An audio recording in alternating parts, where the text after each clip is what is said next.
Hello, my name is Philippe Beaulieu-Brossard, co-president of the Archipelago of Design, AOD, and a welcome to this new episode of the Tension podcast series. Today we are going to dig deeper into the tension between two fundamental approaches to future thinking in defense and security. The first one is forecasting, focused on a short time frame based on probabilities, and the second one is foresighting, focused on more transformational approach towards the future. And it's my pleasure to greet our two guests today to explore this topic further. The first one is Balkan Devlin from Carleton University. Balkan is also director of the Transatlantic program at the Macdonald-Laurier Institute, and he is also professional forecaster for Good Judgment. Welcome, Balkan. And my second guest is Donna Dupont, a longtime contributor to AOD, and she is a foresight strategist and founder at Purple Compass. She's also principal of the School of International Futures, and also she's done a lot of work on climate and security, crime, space, and mining. Welcome. So first, before we delve into the weeds of what is foresight, what is forecasting, and why they cannot be friends, or how could they be friends, let's start a bit with your story. Let's start with you, Donna. So can you tell us a bit about what brought you to take strategic foresight seriously? Well, that's a good question. So my pathway to foresight was a little unexpected. So in my former role, I was an emergency management professional, province of Ontario, and in that role, you respond to a lot of different provincial level emergencies. I worked for the Ministry of Health, and so if there was a fire or a flood, the health agencies would also be activated as well. And so we had to understand a lot of what was happening in the system in terms of complexity. We had to mobilize a lot of different resources, logistics. So there was a lot of uncertainty and complexity in that type of work environment. And for me, stepping into an emergency operations center and trying to understand that in real time, make sense of it, and then to grab insights, to extract insights, to decide or to make recommendations, right, in terms of operations or to support planning. It was a very challenging skill set for someone who just not used to working with system complexity. And so it really challenged me in the sense that my traditional planning tools didn't always work well in those types of situations.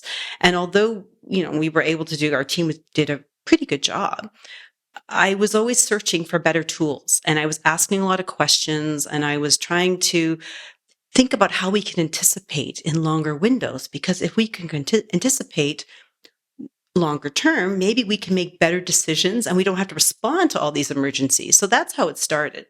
So a lot of questions, a lot of conversations, and eventually it led me to a conversation with a friend of mine who said she was studying strategic foresight and innovation.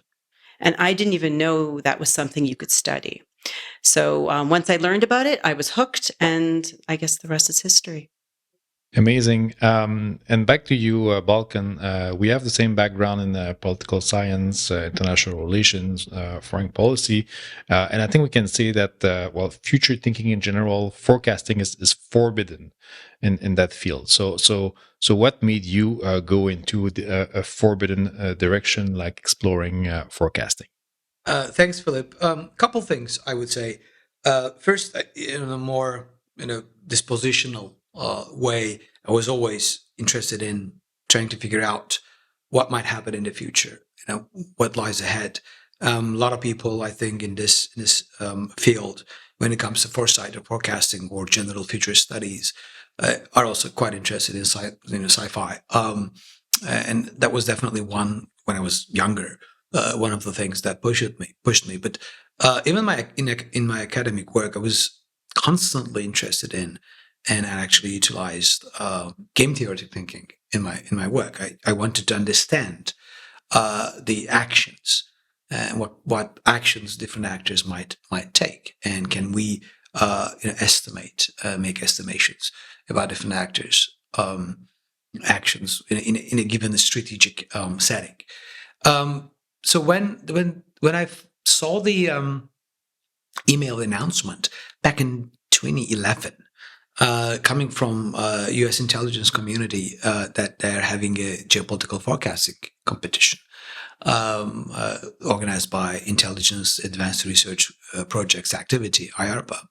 I thought, this is a good opportunity for me to test whether my model of the world actually reflects reality, right? I do think that certain things work in a particular way. If you take particular decisions, it would lead to these results, and we can actually, assign probabilities to it. But this was a good opportunity for me to jump into that one.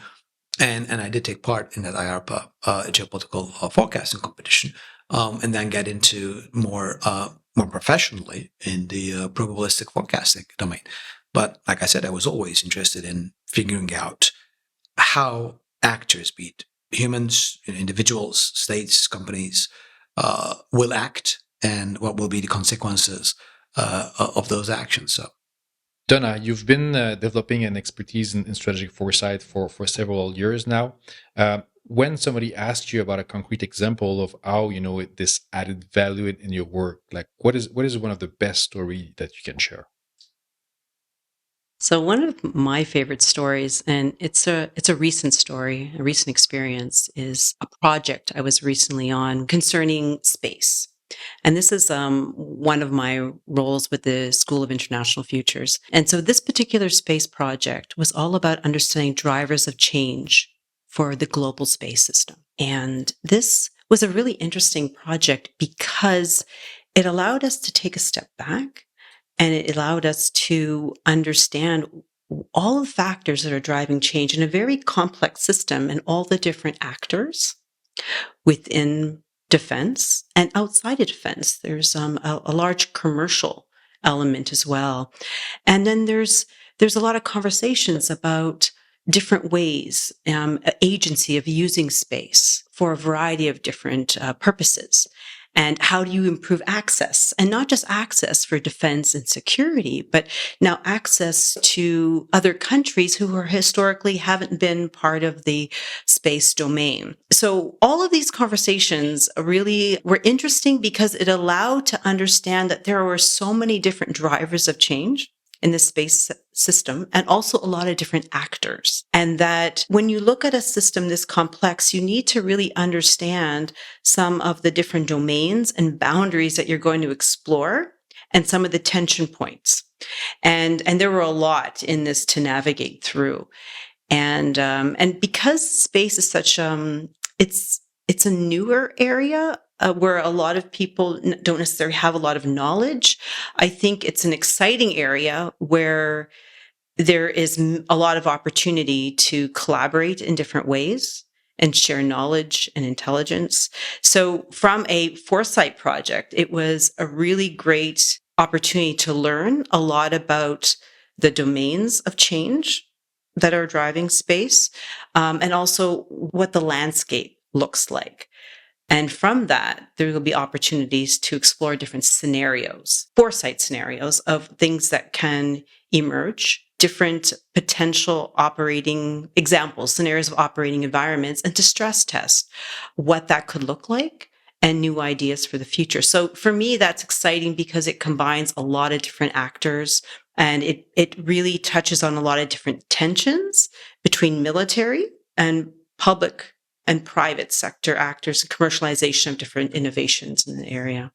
So I'm excited to learn more about space, specifically the Earth observation capabilities of space and the role of emergency management in really being able to leverage some of that intelligence from those satellites and help to bring it into our work that we do with respect to understanding risk, vulnerability, and the changing landscape.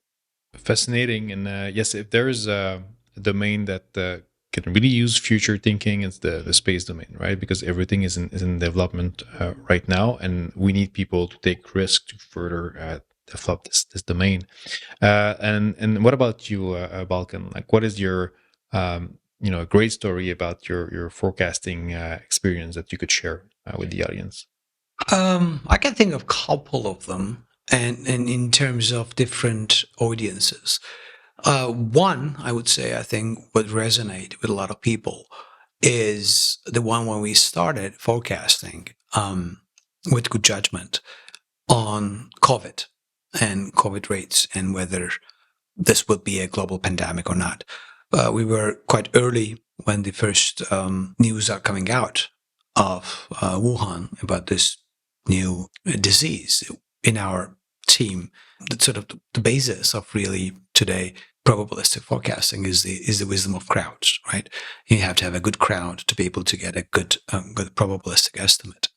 And some of our fellow forecasters were virologists, and they highlighted this particular thing. So we had a question whether will the WHO declare a pandemic, and the rates of that forecast, the probabilities are significantly high before everything, before the public sort of really caught onto this. And that, on a personal level, enabled me, for example, to be much more cautious and get the protective equipment and all that other stuff, expecting that we might be in a position where we have a global pandemic. And we also would like to believe that we contributed to some of the public health measures, because we did then did a number of forecasts for some public agencies in the US that then utilized that with their public health measures later on. I think that's the one that would really resonate with a lot of people. But we also see similar things when we teach forecasting, and then see them being applied in different scenarios, be it Russia's recent invasion of Ukraine, be it in the issues of Arctic, etc., be it in the classroom or with other clients. Excellent. And before we go more into looking at the tension and the comparison between foresight and forecasting, I think we should spend a bit more time to unpack what those two approaches are really about. So let's start with the forecasting, Balkan. So from your perspective, what is forecasting? So when I talk about forecasting, I primarily refer to assigning specific probabilities or probability ranges to an outcomes. These outcomes could be binary, yes or no, could happen or didn't happen, or it could be multinomial. It could be assigning specific probabilities from a range of options. At the very basic level, this is the way one thinks about it. You can get a little bit more technical and sophisticated and can engage in continuous probability forecasts, where you can assign a continuous probability of 5% to 95% if there is an actual number that you can assign when it comes to quantities, etc. But to me, the essence of contemporary forecasting is about assigning specific probabilities to outcomes, which means that you need to have a clear, precise, and falsifiable question that you can ask. Will X happen by Y date, right, for example? And then you can say yes or no. That is really the essence of when we think about, at least in the defense, finance, international security, intelligence sectors, that is really the essence of forecasting. Excellent, and I think it's a good way to turn to foresight, because beyond 5 years, I think that's where foresight has something to say. So, over to you, Donna. So, from your perspective, what is foresight? So when I explain foresight, I usually talk about the skill of anticipation, really anticipating not just short term, because there's different understanding of anticipation. So most, when they anticipate the future, they're really anticipating what will happen. They're trying to predict, in a sense, what will happen. But foresight is not about predictions. right? At least the way I practice it in the work that I do. Foresight, when you look at Futures Literacy Framework, right, put out by UNESCO, and they talk about the role of anticipation. Foresight really starts with emergence, and it's understanding change, and it's understanding how the system is changing. So the idea is it's a sense-making element. It's understanding variables, what's new, what's emerging, and how those emerging issues or weak signals can be influential in the future. So it's a means of trying to make sense of the landscape and to be able to, through that sense making, to understand how that could shift. What are some of the consequences of those changes? How they can interact in different ways, create disruptions, turbulence in the system. This is all part of just understanding and making sense of the landscape. And it really embraces uncertainty.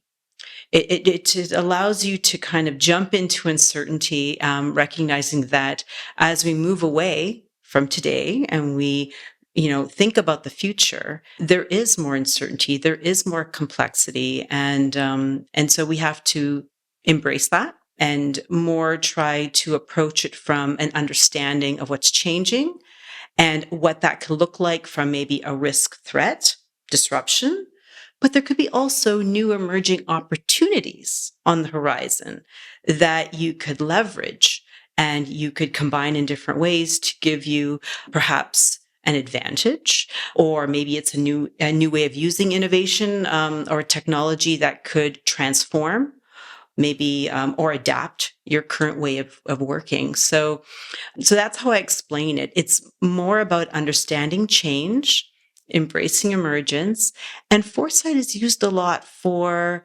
adaptation and transformation. Excellent. And what is the mindset behind it? It's a different way of thinking because it's a lot of questions I get from people who are very familiar with forecasting think that we can predict the future long term.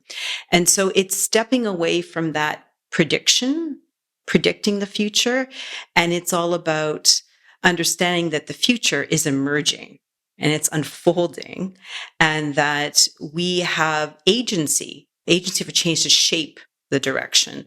So it's a different mindset because it lends itself to a growth mindset, an innovation mindset, an mindset for change, and exploring what those opportunities could, how they could unfold. Excellent. So I think now we have a better understanding of the foresight as an approach to future thinking, and forecasting as an approach to future thinking. Now there's a reason why they are different. There is a reason why some prefer forecasting and others prefer foresight. And obviously, as we listen to you, there's also a time factor depending on, if your organization is working in a very more shorter timeline, like say 6 months, 2 years, versus perhaps like those who are into forest development that is much longer. So if we think about acquiring a new ship, then we think more in 30 years, and foresight may make more sense.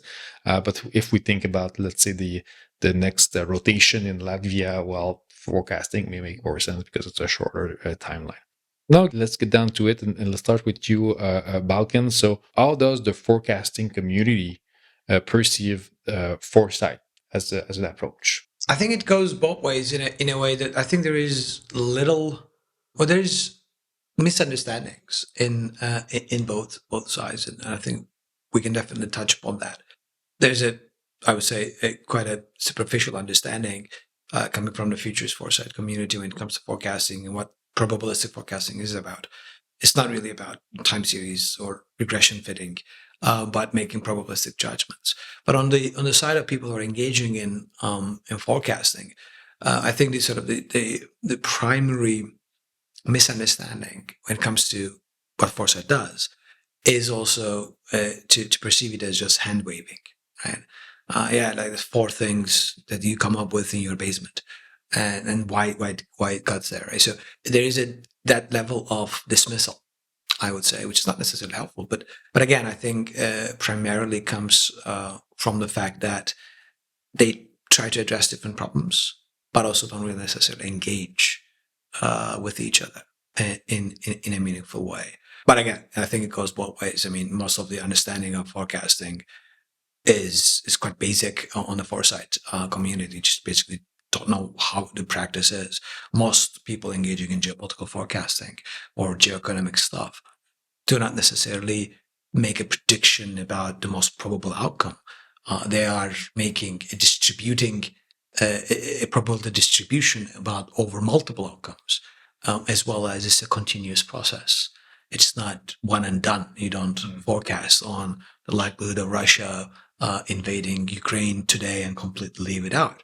You continuously update on that as things change on the ground, right? So that would be, I would say, the primary sort of misunderstandings on both sides. That there is very little in each community that they engage in reading and attending and trying to understand different methodologies. And it seems that because forecasting is so incurred into probability and all that, like would you compare the tension as the same as between natural sciences and social sciences, for instance? Is it similar, or is it Perhaps. I mean, one of the reasons I don't want to necessarily compare it the exact same way, because the probabilistic thinking, unless you're considering, say, quantum mechanics, is not necessarily very much ingrained in a deterministic way of understanding natural sciences either. But forecasting is about probabilistic thinking.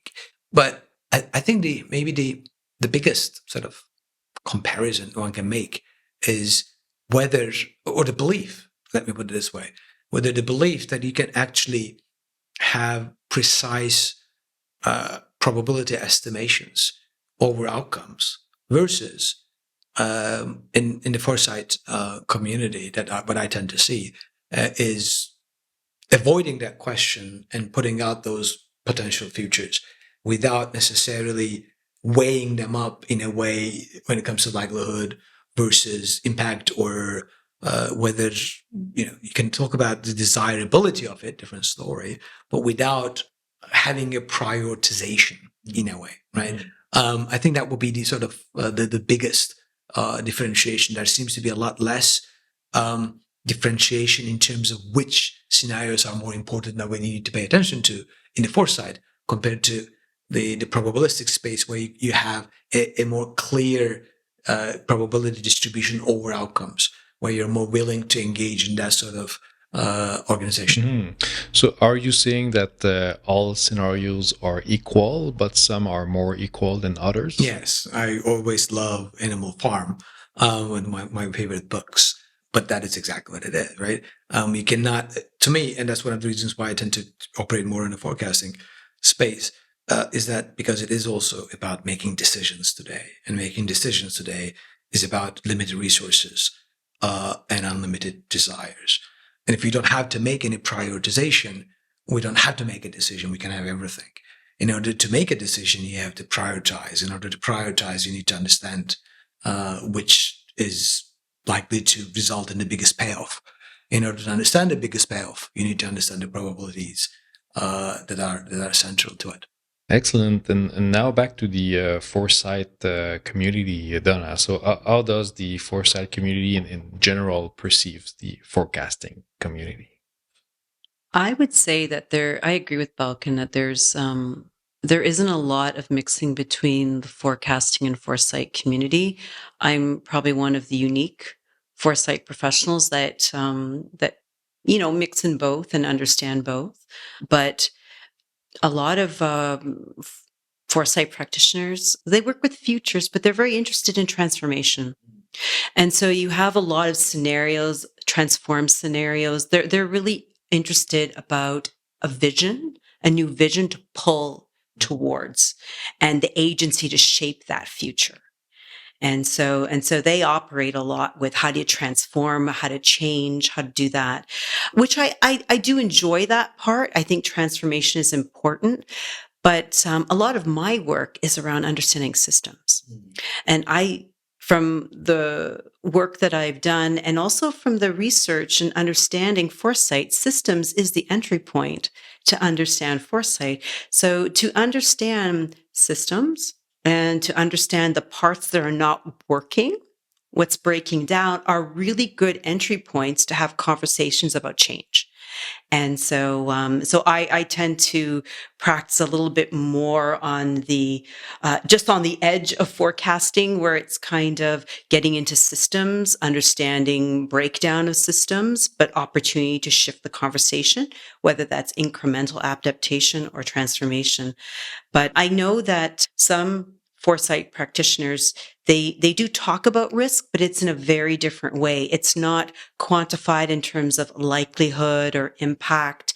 They don't necessarily look at their scenarios and decide which one is more probable or the best course. They look at it, well, what do we want to shape? What do we want to create? And then what's the pathway to get there? And so the decisions about that pathway help to inform changes for today. What decisions do we have to make today if we want to create that future? If we want to, shape it in that direction, what do we have to do differently? So it's a very different landscape. I observed that, for instance, if you look at the Policy Horizons, which is a Government of Canada think tank that is specializing in foresight, in their foresight meta, they spend a lot of efforts trying to contrast their approach foresight with forecasting. Why do you think that they feel they need to precise that what they are doing is not forecasting? There's just so much confusion on terminology. I think that, and even within the foresight community, I've heard foresight professionals talk about forecasting the future, predicting the future, and predicting long term. And so the language is important in the work that we do. And so I think there is sometimes language is used differently, and there can be confusion about what people mean by that. And so I think they are trying to help clarify that, because there are a lot of professionals that practice or familiar with forecasting. That short-term predictive mindset is really, a lot of us have that short-term bias. It's kind of ingrained in us, and it's sometimes a little bit difficult to think long-term, and to practice that. So I think maybe that's why they're trying to clarify the distinction between each one and the value of each. And both bring tremendous value. Moving forward, I've read a number of articles about the ambidextrous CEO, the ambidextrous organization that can see things and understand short term, make decisions from a probabilities perspective, but then it can also do the foresight piece and think longer term about what's changing and where the opportunities lie and how they want to shape that and how they want to position themselves. So I think they're probably following that lead. Excellent. Balkan, you allude often that from your perspective, forecasting and foresight are like the yin and the yang. So how can they be friends from your perspective? Like how you bring them together in your own practice? I think, like I said, they are inherent in each other. It's about the emphasis on what you're doing it. And on my side, when I have the freedom and the time and the resources to think about a particular problem and its specific future, I tend to start with the tools of foresight. I start with scanning. I start with identifying drivers. I start mapping things to get a sense of first what is out there now, what might be out there, what might be driving those changes, what are the weak signals. Can we get a better picture as much as possible? It's not going to be very clear. It's going to be blurry. It's uncertain, but we can get a better sense of out there. So I will tend to start with that. And then, because we need to make a decision, right? We need to make decisions today. And decisions are about, even if you want to transform, right? Even if you want to, and I agree with Donna in the sense that foresight is a lot more about transformation and getting somewhere you want to go. And forecasting tends to be about, let's should leave that normative part or decision-making part outside and basically give the options or the inform the decision rather than the shape the decision. But then you can, once you map that out, and then you can start seeing how and to what extent certain events, event spaces, configurations are possible. What are the probabilities that you can attach to them? And then, of course, if you want to make a decision, that's the decision maker's role to see if they want to increase or decrease the probability of certain things happening and what needs to be the intervention points. And again, I think foresight then comes back again. So it is an iterative process. You look it out, you then map the probabilistic distribution of those things, how likely these things are happening.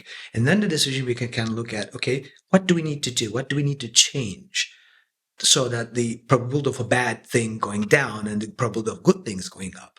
And then you bring in the foresight again and then understand the changes. And then you do the forecasting again. So it is a continuous process. I think one of the biggest sort of misunderstandings in the broader public as well is that this is not a static thing. This is not one and done. Here is the shelf and nobody reads it.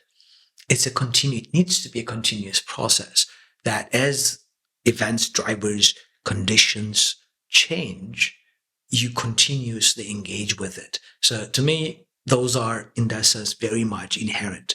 You cannot ask good questions if you don't know what are the possibilities out there that requires foresight. But you cannot engage in foresight if you don't already have an implicit understanding of a probability distribution. You're already excluding things from the probable, cone, right? You're already excluding things from the drivers and other things. There are 28,000 weak signals. You're already eliminating things. Why not do it explicitly rather than implicitly? So it's very much integrated. Excellent. And what about you, Dana? You mentioned that you were using a bit of forecasting. So how can they be friends in your world? I think they're complementary, and I integrate like Balkan. I integrate it in my work.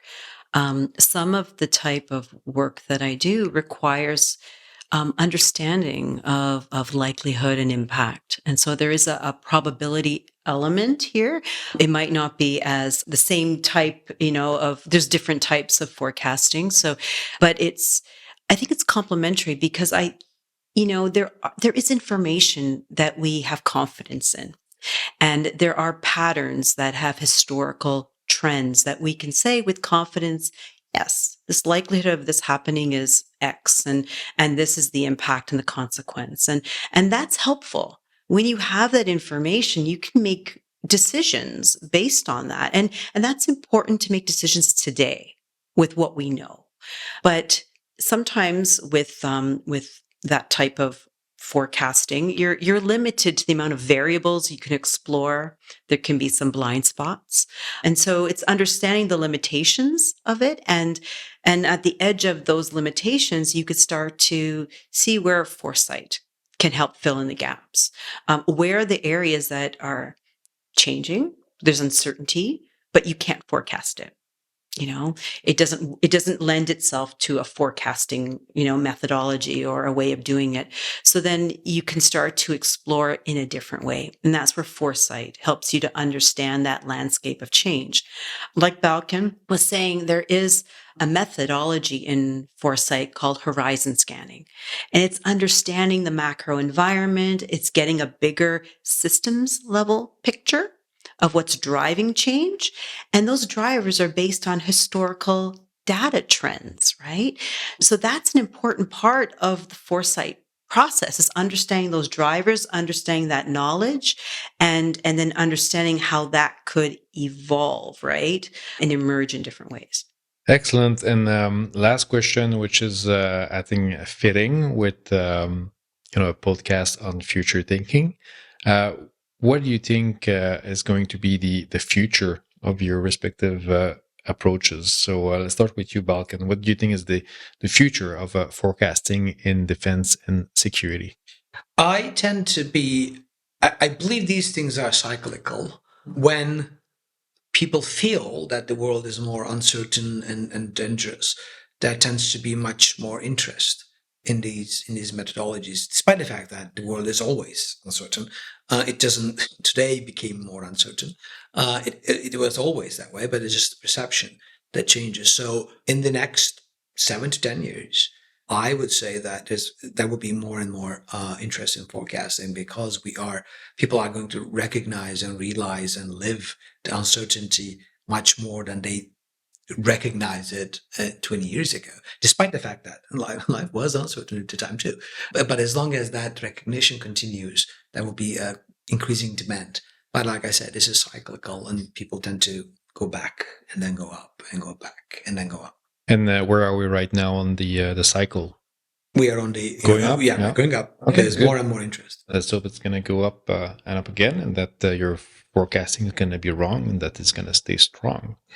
And back to you, Donna. What do you think is the future of foresight in defense and security? Well, I think I'm seeing a lot more interest in foresight, specifically for helping to understand complexity and uncertainty, especially around anticipatory strategic intelligence, like from an intelligence standpoint, really making sense of that, and developing new insights of how things can emerge, evolve, disruption.